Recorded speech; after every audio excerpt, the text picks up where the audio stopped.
Hello and welcome to Friday with the Chakontas. I am Mr. Chakonta And I'm Mrs. Chakonta. and we're back with FWTC Reacts. Hello, welcome. Thank you so much for tuning in. Thank you so much for subscribing. If you're new, you are welcome. I hope you enjoy this conversation and please feel free to participate in the comments. If you're not following us on TikTok, on Facebook, or on Instagram, please do. And it's FWTC. And you can also subscribe to us on YouTube as well as YouTube Music. Yes, YouTube Music FWTC podcast. Thank you. And you can get the exclusives of which we release on Friday, or sometimes we release whenever A special episode once in a while. Special episode once in a while. Fridays. So subscribe. If you're subscribed, you will know that we've got something produced for that day. Absolutely. So yes, what do we have for today? So disclaimer, this is a story. This is a letter or what is this? Written by somebody who's a widow, who's been widowed. Yeah. So it goes like this. I am a widow, aged 33. My husband died in 2019. He left me with 2 children. My husband left 2 houses, the one we are living in and the other one which was on rent. He also left a small car and some money in the bank. When it came to sharing of properties, my mother-in-law got only a blanket and few plates. The rest, she said, they are for the children. I appreciated the move. Now the issue is that I sold the house which was on rent and helped my big brother and mother to do some businesses, though their businesses are not doing well. The small car was also down, so I decided to sell it so that I could start up my own businesses. I'm selling fries as a source of food. Now, my father and mother-in-law have 5 houses. They are actually the ones who gave my husband the house I sold. They also have children who help them, but they are refusing to help me financially because I sold the house and helped my mother. Even just helping children, they are refusing. They are saying if I failed, children should go and stay with them. They are being heartless. I'm a bit stuck. What should I do in this case, people of God? Because I can't survive minus them not giving any sponsorship to their own grandchildren. Yeah. Ish. Oh, it's a lot. Yeah. No, I think we're too gentle. No, I think if she's done something wrong, and I don't know what she wants from this situation, to be honest, because out of kindness, because to be honest, let's say they would have been very difficult parents, and they would say, based on certain things, we need an X amount of inheritance from this situation. Let's say, for example, if he died in state, like we always say, but out of the kindness of their heart, she said, okay, I'll just keep it and take care of the children. And they've given her the freedom to take care of the children. Literally. And now in that freedom, she now says, oh, I can now help my family, which is not wrong. But I'm now saying now she feels so entitled to now say she still wants help from them, because she's not also seeing that what she's done can also affect the relationship. Absolutely. And I think she's I don't know why she's even asking, to be honest. I don't know either. Yeah. We're trying to be very nice, and like there's an element of selfishness that comes out. There's an element of being irresponsible. There's an element of lack of self-awareness, or not, lack of understanding that, okay, I, like you said at the beginning, we've all made mistakes. We all make mistakes.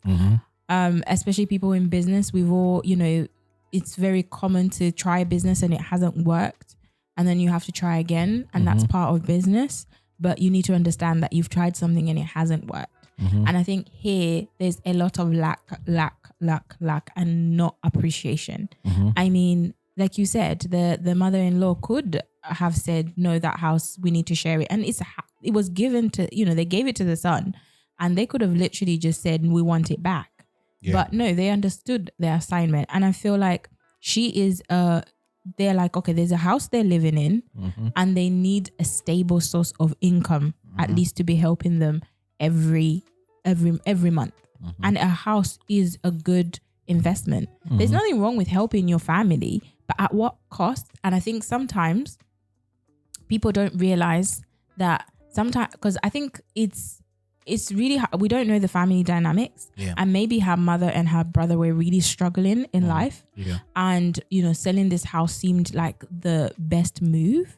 But again, I'm just wondering, I mean, how even if it was a small house, that would have been a good amount of money. And where the money, how did you split the money? So you just sold a house and you just gave all the money to your brother and your mother? And what about your children and their food, their source of food, their source of, you've got a house, yes, but you need electricity, water, food. They need to go to school, they need uniforms. Like, what was going to, how are you going to support them in that? How are you going to supply that? So I feel like she made, I think a responsible decision in this. Even if let's say the mother and the brother, their businesses blossomed, right? There should have been something in that says whether this is a loan or I'm giving you, but I hope that yes, we should be able to give, with the whole heart and not be able to expect something back. But there's also a level of responsibility and maturity that comes to know at what point can you do that in your finances, where you give and not expect something back. At this point, it doesn't look like she had a job. So if she doesn't have a job, she doesn't have a stable source of income, which is only sounding like it's from the rentals. So where is that going to, so that means this is a business deal that you're making. That means this should also benefit you, either through them giving you back their money once the businesses flourish, but that's not guaranteed. So for me, it already sounds flawed from the beginning. Unless, there's other ways you can help them. You could have helped them with the rentals without needing to sell the house. Or maybe you sell the house and buy a smaller house, but at least you have stability. And fair enough, you've made a mistake. We all make a mistake. We've all made a bad decision.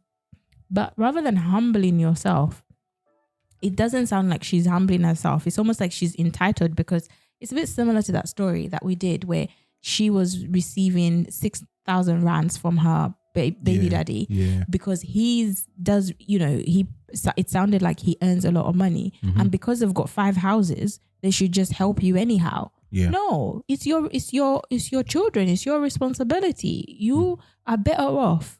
You've started off better off than quite a lot of people, in such a situation. So it was your responsibility to make sure that your children, whatever decisions you're making, your children are catered for. And if you've made a mistake, humble yourself and go and apologize. And also, yes, if you're asking for assistance and they say no, then go find a job.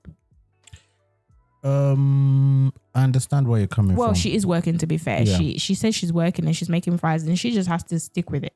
I understand where you're coming from. I think maybe the challenge that maybe I have on that sense of maybe her decision has also come to the point of where the parents of the deceased are now also taking it out on the children. Which I understand where maybe their tactic is also saying this woman is responsible, and the only way we can't give her anything, the best thing is to take these children. But they have, I don't agree with that point of view, saying that they're taking it out on their children. And I think this is where sometimes we allow bad behavior without maybe looking at, because the reason why I'm saying this is exactly the same thing that happened with that story of the man saying, well, if 6,000 rand is not good enough for you, then give me the children. And they have said the same thing. They're not taking it out on the children. They have said, if that's not enough, they've said they're willing to take the kids. I think what they're saying is, she said, they're not helping her at all. They've refused to help her at all because they've just said, I don't know if she was getting a level of sponsorship from them. They've said, even just helping children, they're refusing. They are saying, if I have failed the children should go and stay with them. They're being heartless. No, they're not. They're telling you need to grow up. If you can't manage your children, we're not saying no, but we're not going to be giving you money because we have literally given you a whole house. We have not you have been irresponsible. I would definitely be like that. I would just be like, you have been irresponsible. I'm not going to give you my money. I'm more than happy to look after the kids. Let the kids come and stay with me. Otherwise, go that was an irresponsible decision. It did not make sense.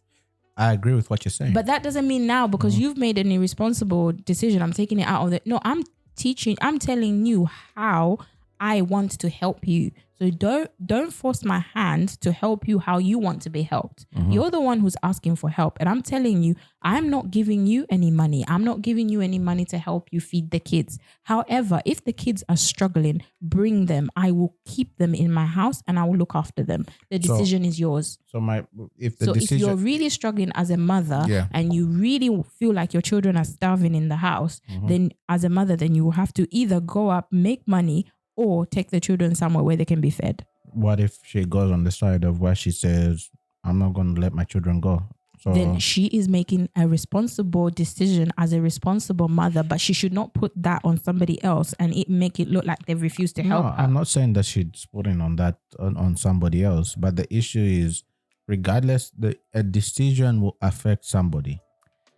The mother has made a decision that has now put the kids. Let me finish my point. In a problem. And that's a decision that she's made. But now the issue is, are the parents now actively saying we now need to take these children because the woman is responsible? Or are they now trying to get an agreement and trying to agree with her? Because now she's part of the agreement. The agreement is more on the side of, if you want any help, you need to bring the children and we'll take care of the children. But now she is now coming to the side of where they're saying it's up for negotiation. If that's not the situation, you can go with the children. But in that case, she can be, what's the word? Difficult and say, I haven't gotten what I'm doing. And I know these people attach the children, so I'll keep the children. And the children will suffer. But that's I'm saying, fine. I think people use children and this sort of situations. This is called emotional blackmail. And regardless of if it's emotional blackmail, people still use it. But that doesn't mean that now, because the children are, look, I feel like I'm glad that we're on two sort of separate ends in a way, because I'm just like, you are the mother. You've made a decision that has not benefited your children. Then with the money that you get from the fries, let it work. Make it work. I agree with what you're saying. If they've refused, I don't think you're understanding me. Okay, what's your point? My Say point is, their decision, I think they should maybe be saying on their decision of saying, because of her irresponsibility, we should be actively now trying to say, maybe we should get these children because she can't manage by herself. Are they doing anything to basically try to get those children? Because as much as they're trying to say, yes, they're not the parents or anything like that, but this is the legacy of their loved one who's now deceased. There's the legacy of the house, what was given to them. She sold it. So now if she continues in this direction, how are these kids now going to be able to grow up? Because we're seeing that she's being reckless in the way she's thinking.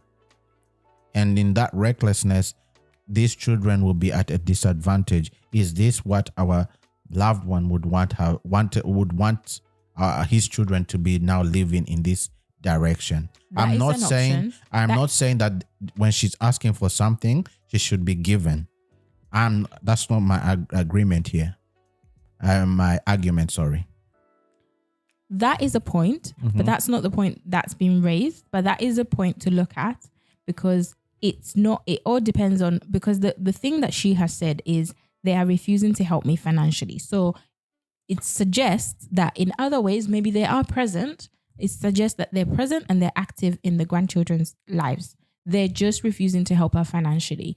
But is that what that's what she said. She said, you think they were refusing to help me financially because I sold the house and helped my mother. Okay, this is what I'm reading from it. I'm reading from it that she was being helped financially. No, they were not helping her financially, but they gave her their house. They said, their mother, you know what the law stipulates. So she had a house. That house was not hers. She didn't even buy the house. That house her husband did not buy either. That house was given to the husband by the grandparents, the children. These same people she's going to for financial support They're the ones who gave her husband the house. That same house that was on rent, that same house that they said, we're not going to touch it. You keep it. That was her source of income. She decided to sell that house. It wasn't even her. Yes, it was her husband's because it was a gift from the parents, but it was theirs initially. She now sold that house to help her mother and her brother, and now she's going back to them. No, but look at the last sentence where it's saying, because I cannot survive minus not giving any sponsorship to their own grandchildren. Yes, she said, I can't survive minus them. I can't survive if they are not sponsoring their grandchildren. But I'm saying if it was a situation of saying if. She was expecting. No, but I'm looking at it from the sense of, there was a sense of where she was getting a sense of some money, but now they've withheld that money because of her decision. No. I don't think that's how it reads. I don't think they're withholding any money. What is happening? She's created the picture of saying, this happened at the beginning. We had 2 houses, one we live in, one we were renting. Yeah. When it came to sharing properties, my mother-in-law only got a blanket and a few plates. Yeah. The rest, she says, they are for the children. Mm-hmm. So she went and sold the house. That was she was basically not taking her cut as the mother and saying, no, keep these. I can see that you need them for the children. Mm-hmm. The small car stopped working, so she sold it and she started her own business. But she sold the big house to help her mother and her brother. But their businesses are not doing well. So she's gone back to them and saying, now my father and my mother-in-law have 5 houses. They're actually the ones who gave my husband the house I sold. They also have children who help them, but they are refusing to help me financially because I sold the house and helped my mother. The reason she's in this predicament is because she does not have a source of income from the rentals. That's how you read it? Yes. Okay. So I don't think there was any sponsorship. I don't think there was any, they were giving money on top of the fact that she has a house. They just said, look, you have a house. There's a house, there's a car. You keep the things. Like, we don't need to share it. So why would she say the last sentence then? The last sentence says, I'm a bit stuck. What should I do in this case? Because I can't survive minus them not giving. She can't survive if they don't give any sponsorship, if they don't help her financially. Because she's saying they're refusing to help me and they're refusing to help the children. Okay. She's asking for money because of the children. She's saying, I cannot manage to look after these children if they're not giving me any money. Okay. But they've said, we can't give you money, but if you have failed to look after these children, then you can bring the children to us, which I think is fine. Yeah, it's fair in that sense. But I'm saying, I was looking at it from a different angle, or saying that maybe there was a sense of where they were helping also financially. In addition to that. And because she sold the house, they refused. They're just saying, okay, no, we just can't do that. And they're upset. I think that's okay. No, too. but they're also upset in this scenario where they're saying, look, let's say. And then she's coming back asking for more, because that means she's coming back asking for more money. Yeah. No, she wants that same money that same money that she had to just help them out. Now she's basically all her sources of income have now, not all of them. The house is gone, and also maybe maybe whatever she used to get, even just a bit, has been cut off. I think that would be okay for them to do that. Yeah, I agree. Because clearly this girl, the thing is, it's so unfair. This is why sometimes it's hard being rich. Mm-hmm. Yeah. Because it's really hard being rich, honestly. I don't know, but I'm just like, I'm not rich, but I know it's hard being rich. Mm-hmm. Because look at this. This person now feels entitled. Her mother and her father, her brother, there's no mention of them in here. Yeah. Where she put her whole children's life at risk in terms of financially by making such a financial decision, whether it was because of peer pressure or whatever, she just thought it was a good deal. She literally put her children's life, and now she's having to go beg the other side, but there's no mention to suggest that it doesn't seem like she can even go to her mother and her father for help. Yeah. I keep saying father, mother and her brother. And her brother, yeah. Yeah. But these children don't just have one set of family. They have two sets of family. Yeah. So they have that family and they have their father's family. Yeah. So both should be helping. But it's not, obviously you have families where some families are richer than others. So it can't exactly be 50-50. But in this situation, she can also ask for help from the other side. But it suggests she keeps leaning to one side because they've got 5 houses and they have children who help them. Yeah. And I think she's also, through her description, it's like she's, like we always say, she's pocket watching and saying, you've got this, you've got that. I only had 2 houses. I needed to help my family. And yeah, it looks like she's been entitled and saying her decision was justified and her decision should not now become an aspect of children being now left in this predicament, which yes, I understand, like her decision should not do that. But again, she also needs to understand that there are consequences of decisions. And that's exactly what I was thinking. That is the consequences of their decisions. And I think, like we were saying earlier in another episode, we're saying that, it's in the right. The parents of the deceased can actually say, "Look, if you can't take care, bring the children." Yeah. And I think there's nothing wrong with that. And that is a good point. And I think for her, and I think for her, she's also saying that she should now say what's in the best interest for my children. Yeah. She also needs to look at it from her side and saying, is me staying with these children the best thing for me? Can I manage? Am I being just too hard-headed and saying I need to stay with my? I want to raise my children. I need to raise my children. I need to raise my children. When you cannot meet the financial needs for that. Yeah. And I think, because if you're going and now you're even now saying, oh, they're heartless, they're whatever, and I'm just like, really? People who literally just took a blanket and plates, maybe just for memory's sake. Yeah. You now call them heartless. I mean, how many people will corner you to the penny? Yeah. Literally. Yeah. But she literally said, don't worry, keep the house.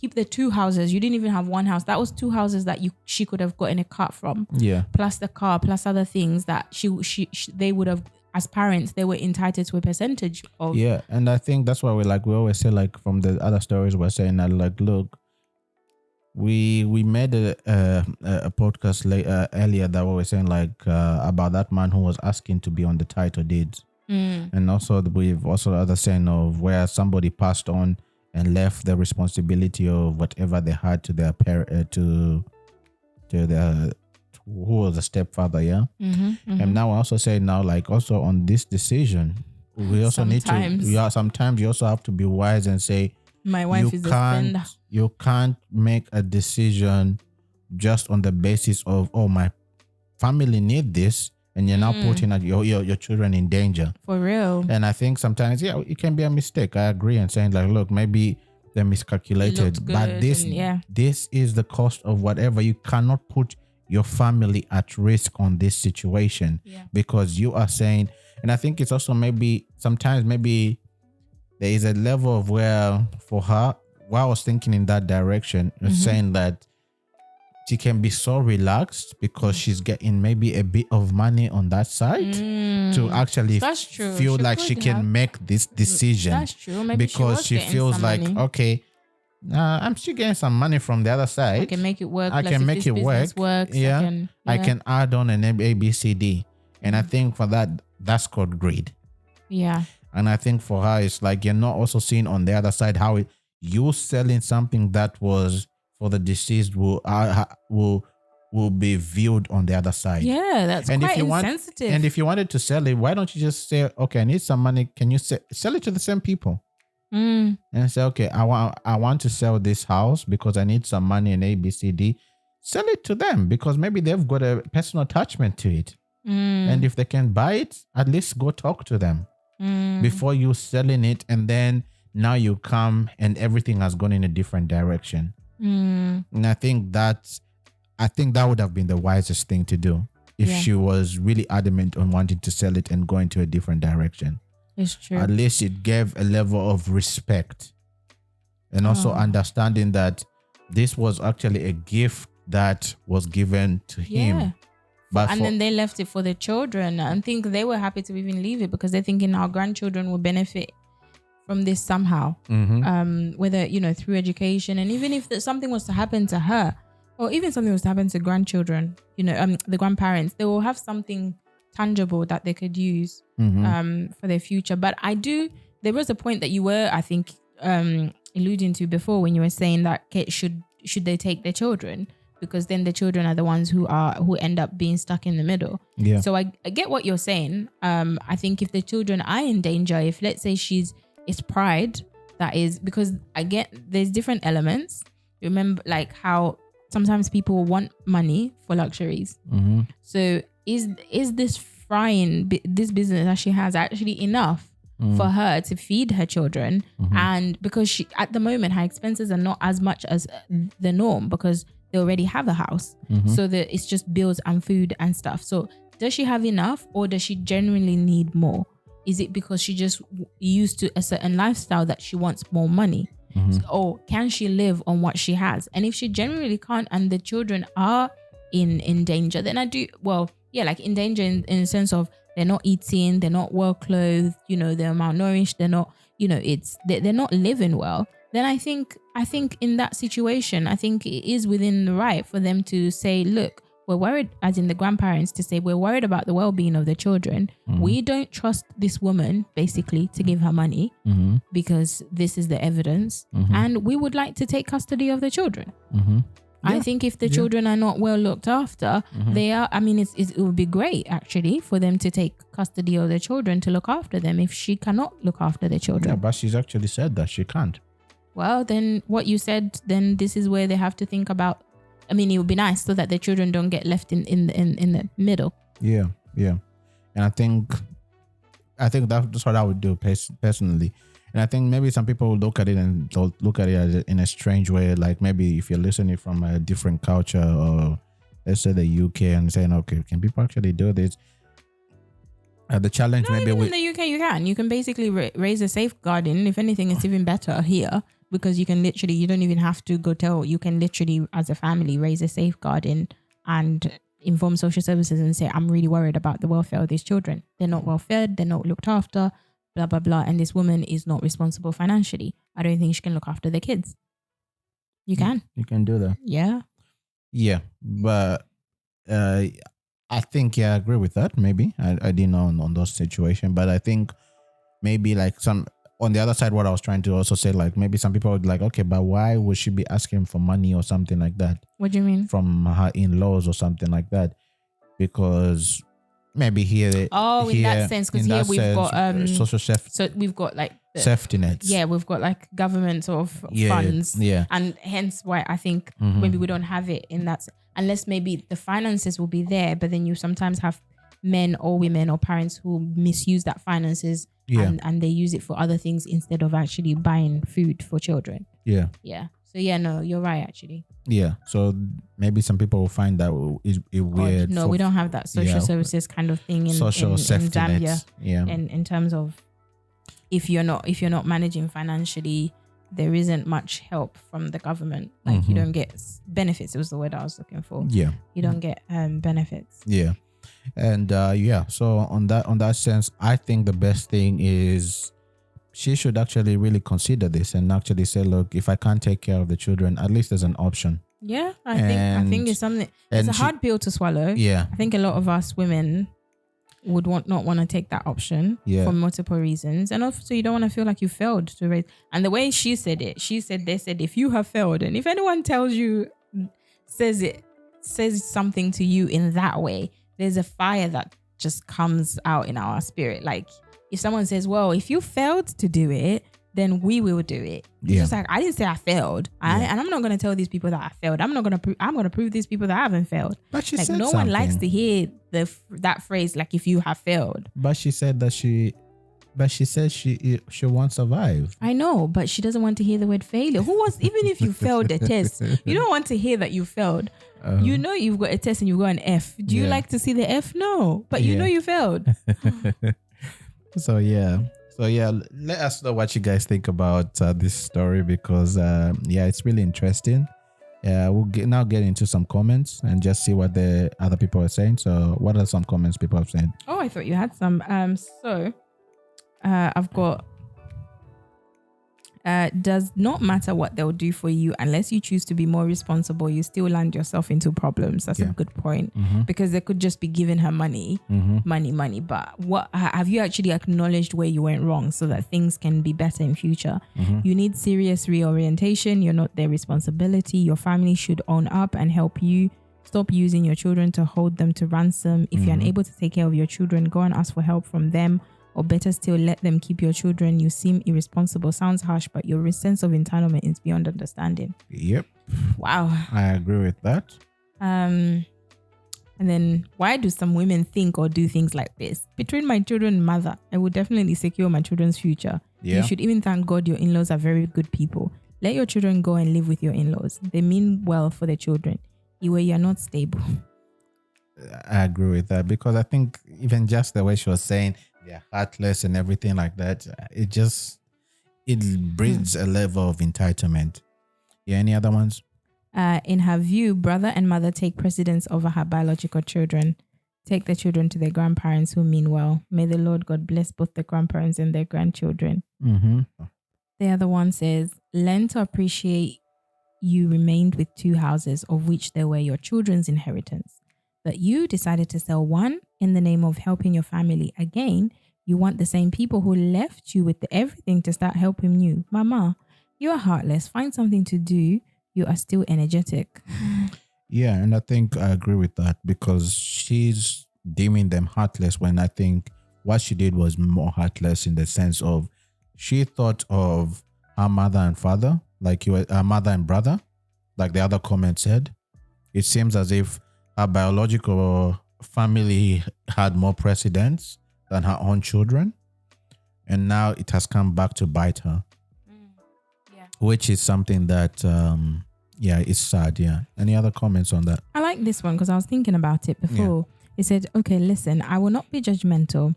What's past is past, but learn from your mistakes. Yeah. If all goes or has already gone to waste, take the children to their grandparents, ask them to help you keep them for a bit. Then push your business with your brother. On a serious note, without the kids, push your limits, and when you start doing fine, go back to your in-laws and kneel down to ask for the children back and thank them for all they would have done. I thought that was a good one. Yeah, I think it also shows a level of humility because it's not about pride now because you're saying, I'm thinking about my well-being. I've made a mistake and I'm thinking of the well-being of my children. Yeah. I'll leave them with their grandparents for now. But when I can. And be apologetic and saying, look, I'm sorry with what I've done. Can you at least keep them for now? Yeah. I'll try my best to basically get your respect and show you that I can be able to take care of these children. Yeah, I thought. And then she goes and does whatever she needs to do, and then comes back again. Then comes and gets them. Yeah, I think that would be a level of humility. I think that's exactly. Shows maturity. Yeah. So anything else? No. Okay. Actually, nothing that's a bit different. So like we always say, thank you very much for listening to us and having the opportunity to just hear what we have to say on this topic. Like we always say, like, subscribe and share, and please do leave a comment as well. We want to know what your thoughts are. Yeah, if it's on the story or on other people's comments. Yeah, so that at least we can see what the thought process is on you guys. Yeah. So until next time, take care and God bless. Bye. Bye-bye.